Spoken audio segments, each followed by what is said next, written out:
ఇంటి గుమ్మం కూడా తొక్కనీయకూడని ఆహారాలు 5 ఉన్నాయి. అవి ఇంటికి వచ్చినాయి అంటే జబ్బు వచ్చినట్టే. అవి రావద్దు మన ఇంటికి. ఏంటవి? బాయిలర్ కోడిగుడ్డు, ఫారం కోడిగుడ్డు, బాయిలర్ కోడి మాంసం, జీను మాడిఫైడ్ కృత్రిమమైన చేప, 4 అయోడైజ్డ్ సాల్ట్. దాన్ని ఏం చేయాలి? మెడికల్ షాప్లో పెట్టాలి. ఎవరికైతే హైపోథైరాయిడ్ ఉంటుందో వాళ్ళు వెళ్ళి కొనుక్కుంటారు మందులాగా. ఇళ్లలో పెట్టద్దు, పిల్లలకు జబ్బులు వస్తాయి. చివరిది ఏంటి?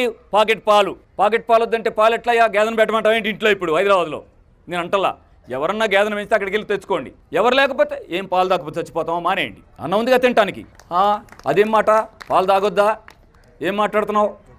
ఏం మాట్లాడుతున్నానంటే, నేచర్ మనల్ని అందరినీ కన్నతల్లి. నేచర్ సహజంగా పాలన ఎవరి కోసం సృష్టించిందంటే పసిపిల్లల కోసం సృష్టించింది. అమ్మ అన్నం తినేదాకే పాలిస్తుంది అంటే వద్దని మానేస్తుందా? కాదు. ఆ తర్వాత రావు. మనమ్మకైనా, ఆవమ్మకైనంతే, గేదమ్మకైనంతే, జింకమ్మకైనంతే, కుందేలమ్మకైనంతే, ఎలకమ్మకైనంతే, పిల్లమ్మకైనంతే, నేచర్లో పాలిచ్చే దేనికైనా అంతే. పసిపిల్లలు అన్నం తినదాకా పాలు వస్తాయి, తర్వాత రావు. పాలున్నది పిల్లల కోసం కానీ తల్లుల కోసం, తండ్రుల కోసం, తాతల కోసం, మామయ్యల కోసం కాదు.